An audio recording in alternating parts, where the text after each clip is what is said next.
बिस्मिल्लाहिर्रहमानिर्रहीम। अस्सलाम वालेकुम। 9th class. आज हम स्टार्ट कर रहे हैं एक्सरसाइज 4.1 को क्वेश्चन नंबर 1 से।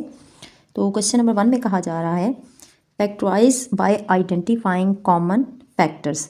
तो सबसे पहले तो आपने इस टर्म को समझना है। हमारे पास जो क्वेश्चन का फर्स्ट पार्ट है 6x + 12, इसमें टोटल 2 टर्म्स हैं। फर्स्ट टर्म 6x और दूसरी 12।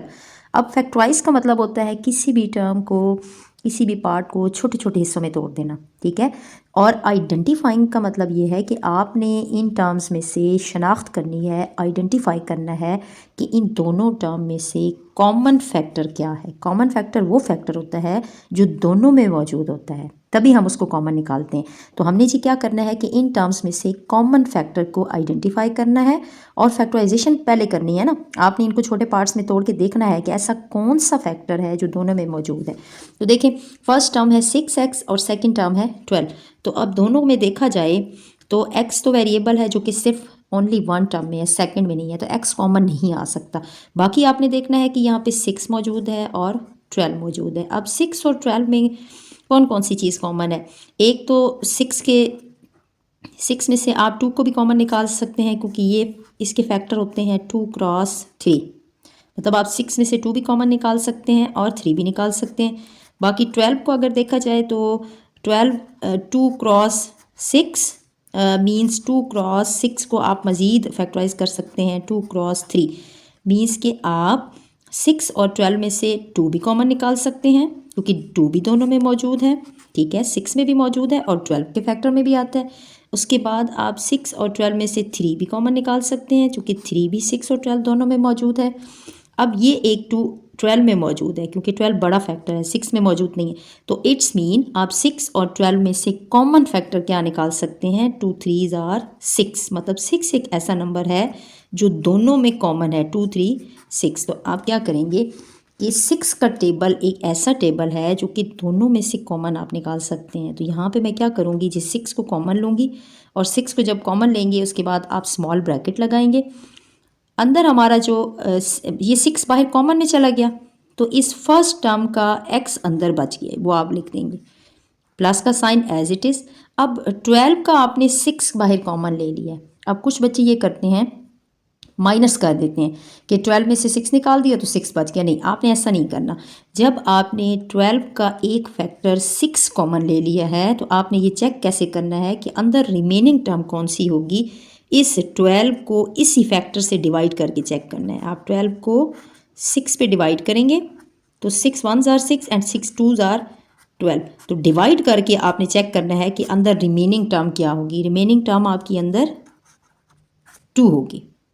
तो 6 एक ऐसा फैक्टर है जो दोनों टर्म में कॉमन था और आपने उस कॉमन फैक्टर को आइडेंटिफाई करके निकाल दिए। तो आपका आंसर आएगा जी 6 × x + 2।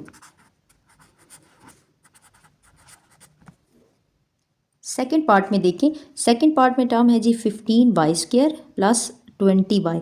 अब सबसे पहले तो वेरिएबल का हमारे से क्लियर हो गया कि यहाँ पे y की पावर 1 है और यहाँ पे y की पावर 2 है, मतलब एक y आप कॉमन निकाल सकते हैं। यहाँ पे हमने y कॉमन निकाल दिया, ठीक। अब बाकी आपने देखना है कि इसका कोफिशिएंट 15 है और इसका कोफिशिएंट 20 है। अब 15 और 20 में से ऐसा कौन सा नंबर है हाईएस्ट नंबर। बाद औक़ात ये होता है ना कि छोटा फैक्टर भी होता है जो दोनों में मौजूद होता है, लेकिन आपने ऐसा फैक्टर उठाना है जो हाईएस्ट फैक्टर हो और जो दोनों में कॉमन हो। तो अब देखिए, अगर हम 15 को, मैं आपको इसको मज़ीद ऐसे प्राइम फैक्टराइजेशन की फॉर्म में समझाती हूँ कि 15 के फैक्टर बनेंगे जी 3 2 का टेबल इस पे नहीं जाएगा तो 3 का जाएगा, 3 5s are 15 and 5 1s are 5। तो 15 के फैक्टर बन गए हैं जी 3 एंड 5। अब 20 को भी हम चेक करते हैं कि आया 20 और 15 में क्या क्या कॉमन है। 20 इवन नंबर है, इस पे 2 का टेबल इसको डिवाइड करेगा, 2 10s are 20 and 2 5s are 10 and 5 1s are 5। अब देखें 20 के जो फैक्टर बने हैं वो 2 × 2 × 5 है। तो अब 15 और 20 में से 5 ही एक ऐसा नंबर है, एक ऐसा फैक्टर है जो दोनों में मौजूद है। देखें, इसमें 3 है बट इसमें 3 नहीं है। अब इसमें 2 टाइम्स है बट 15 का कॉमन फैक्टर 2 नहीं है। तो 5 ही एक ऐसा नंबर है, एक ऐसा फैक्टर है जो दोनों में मौजूद है। तो हम 5 को कॉमन निकाल लेंगे। अब 5 आपने कॉमन निकाल लिया। अब ये चेक करने के लिए कि 15 का 5 तो बाहर निकल आया 15 का 5 तो कॉमन में चला गया फैक्टर, तो बकाया अंदर क्या बचेगा। तो आपने क्या करना है जी, 15 को 5 पे डिवाइड करके चेक करना है। 5 3 ज़ार 15, पूरा पूरा डिवाइड हो गया, तो अंदर क्या बचेगा जी 3। तो 3 आपका यहाँ पे आएगा। वाई स्क्वेयर 2 दफ़ा है, एक वाई आपने कॉमन ले लिया, एक वाई आपका पहली टर्म का अंदर बच गया। प्लस का साइन एज इट इज़ लगाएंगे। अब 20 का 5 कॉमन लिया हुआ है, 20 का 5 एक फैक्टर कॉमन लिया हुआ है, तो आप कैसे चेक करेंगे जी, 20 को इसी 5 से डिवाइड करके चेक करेंगे। 5 4 ज़ार 20, तो अंदर रिमेनिंग फैक्टर कौन सा होगा 4, और y भी 1 टाइम कॉमन है, तो इट्स मीन 20 में तो एक ही दफ़ा y था जो कि कॉमन में चला गया, तो यही आपका आंसर होगा। थर्ड पार्ट में देखें, -12x² -3x। सबसे पहली बात तो माइनस दोनों में मौजूद है, तो हम ये काम करते हैं कि एक तो माइनस को कॉमन में निकाल लेते हैं। दूसरा, वेरिएबल को देखा जाए तो यहाँ पे x 1 टाइम है, यहाँ पे x 2 टाइम्स है, तो इट्स मीन हम 1 टाइम x को भी निकाल सकते हैं। अब अगली बात आती है कोफिशेंट की। अब कोफिशेंट यहाँ पे 12 है और यहाँ पे 3 है, ठीक है। तो 3 तो प्राइम नंबर है, 3 पे तो सिर्फ 3 का ही टेबल जाएगा, 3 को तो सिर्फ 3 का ही टेबल डिवाइड करेगा, तो इट्स मीन इस टर्म में से तो सिर्फ 3 कॉमन आ सकता है। 3 के फैक्टर बनेंगे 3 क्रॉस 1, और 12 के फैक्टर बनेंगे 2 क्रॉस 2 क्रॉस 3। ये देखिए 2 6 are 12 and 2 3 are 6 and 3 1 are 3, और 3 के फैक्टर ओनली 3 बनेगा, 3 1 आर 3। तो 3 ही एक ऐसा कॉमन फैक्टर है ये जो कि दोनों में मौजूद है। आप दोनों में से ओनली 3 को कॉमन निकाल सकते हैं, और जब आप 3 को कॉमन निकालेंगे, यहाँ पे 3 हमने कॉमन में ले लिया। अब माइनस भी कॉमन में चला गया, 1 टाइम x भी कॉमन चला गया। अब 3 भी, 12 का 3 आपने निकाल लिया है, तो जब 12 का आप 3 निकाल लेंगे तो इसी 12 को आप 3 पे डिवाइड करके चेक करेंगे कि अंदर कितनी टर्म आपकी बचनी है। 3 4 ज़ार 12, 1 टाइम x कॉमन में चला गया, 1 टाइम आ जाएगा। अब माइनस कॉमन में चला गया, जब माइनस कॉमन ले लेते हैं ना, तो अगली नेक्स्ट टर्म का साइन चेंज हो जाता है। आपने माइनस कॉमन ली हुई है, तो यहाँ पे प्लस आ जाएगा।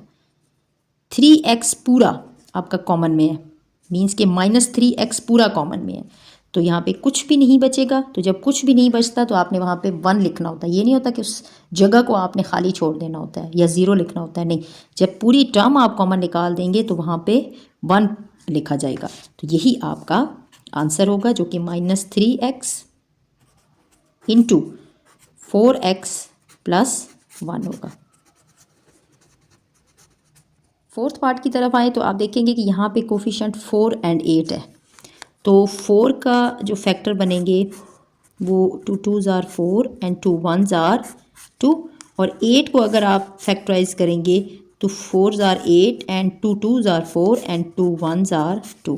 मीन्स कि अगर इस बात को समझा जाए तो 8 के फैक्टर में 2 3 टाइम्स आता है और 4 के फैक्टर में 2 2 टाइम्स आता है, तो 2 दफ़ा आप 2 को कॉमन ले सकते हैं। ये तो 2 दफ़ा 2 को कॉमन लेने का क्या मतलब है, 2 cross 2 is equal to 4। Highest जो फैक्टर है इस टर्म का वो 4 है, जो 4 आप कॉमन में लेंगे। अच्छा, ए स्क्वायर पहली टर्म में ए 2 दफ़ा है, लेकिन सेकंड टर्म में ए 1 टाइम है, इट्स मीन आप कॉमन तो 1 टाइम ही ले सकते हैं। अच्छा, बी पहली टर्म में 1 दफ़ा है, बी की पावर 1 है, और सेकंड में 2 दफ़ा है, तो इट्स मीन आप 1 टाइम ही कॉमन ले सकते हैं। फिर आप स्मॉल ब्रैकेट लगाएंगे।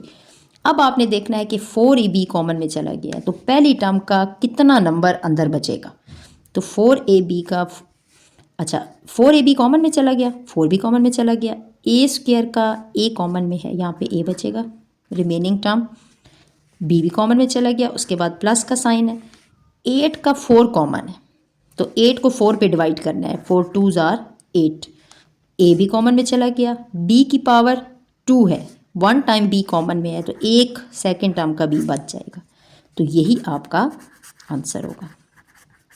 फिफ्थ पार्ट को देखें तो फिफ्थ पार्ट में हमारे पास जो कोफिशिएंट आ रहे हैं, एक्स वाई का कोई कोफिशिएंट नहीं है, इट्स मीन यहाँ पे 1 है। सेकेंड टर्म का कोफिशिएंट -3 है, और इसका 2 है। तो कोफिशिएंट में तो कुछ भी कॉमन नहीं आ सकता क्योंकि तीनों बिल्कुल जो है वो डिफरेंट है। अब आते हैं वेरिएबल की तरफ। वेरिएबल तो ओनली वाई इसमें है, बाकी वाई किसी में नहीं है, तो वो कॉमन में नहीं जाएगा। हाँ, एक्स एक ऐसा वेरिएबल है जो कि दोनों में मौजूद है, तो हम एक्स को करते हैं निकाल। अब फर्स्ट टर्म का एक्स कॉमन में चला गया है, तो यहाँ पे ओनली वाई बचेगा -3 as it is. X square का 1 टाइम एक्स कॉमन में है, यहाँ पे एक एक्स बच जाएगा, प्लस 2x का x कॉमन में चला गया तो यहाँ पे 2 आएगा, और यही हमारा आंसर होगा। अगर कोफिशिएंट्स कॉमन नहीं आते तो ये कोई परेशानी वाली बात नहीं है, जितनी आपकी टर्म कॉमन में आ सकती है आपने वो निकाल लेनी। 6 पार्ट को देखें, 3a² -9ab² प्लस 15ab। तो सबसे पहले तो कोफिशिएंट की तरफ आएँ कि तीनों में ऐसा हाईएस्ट कौन सा फैक्टर है जो कि कॉमन है। तो 3 को आप देखें ना अगर, तो 3 तो प्राइम नंबर है, 3 का तो फैक्टर सिर्फ 3 बनता है, 3 1s are 3। और 9 के अगर आप फैक्टर बनाएं तो 9 के फैक्टर में 3 3s are 9 and 3 1s are 3। और अगर आप 15 के फैक्टर बनाएंगे तो 15 के फैक्टर में 3 5s are 15 and 5 1s are 5। तो ऐसा फैक्टर जो कि तीनों में मौजूद हो, जब 3 टर्म आएंगी तो तीनों में कॉमन फैक्टर निकालना है, जब 2 टर्म होंगी तो दोनों में कॉमन फैक्टर को देखना होता है। तो 3 ही एक ऐसा फैक्टर है जो कि तीनों के अंदर मौजूद है, ठीक है। तो आप 3 को कॉमन निकालेंगे। उसके बाद a² 1, यहाँ पे 2 टाइम है, यहाँ पे 1 टाइम है, थर्ड टर्म में भी 1 टाइम है, इट्स मीन 1 टाइम कॉमन आएगा। b 1 टाइम, 2 टाइम, 1 टाइम, तो 1 टाइम आपका कॉमन आ गया। अच्छा, अब आपने देखना है कि कॉमन टर्म तो आ गई, अब पहली टर्म की कौन सी ऐसी टर्म है जो बच जाएगी अंदर। तो देखें 3 भी कॉमन में चला गया, b भी कॉमन में चला गया, a² का a भी कॉमन चला गया, तो इट्स मीन ओनली a यहाँ पे बच जाएगा। -9 का 3 कॉमन में चला गया, तो 3 3s are 9। आप 9 को 3 पे डिवाइड करके चेक करेंगे, 3 3s are 9, तो यहाँ पे आएगा 3। a भी कॉमन में चला गया, 1 टाइम b भी कॉमन में है, तो इसका एक b बच जाएगा, प्लस 15 का 3 कॉमन है, तो 15 को 3 पे डिवाइड करके चेक करना है, 5 3s are 15, तो यहाँ पे 5 बचेगा। a भी कॉमन में है, b भी कॉमन में है, तो बाकी सारी टर्म कॉमन में चली गई है, तो यही आपका आंसर होगा।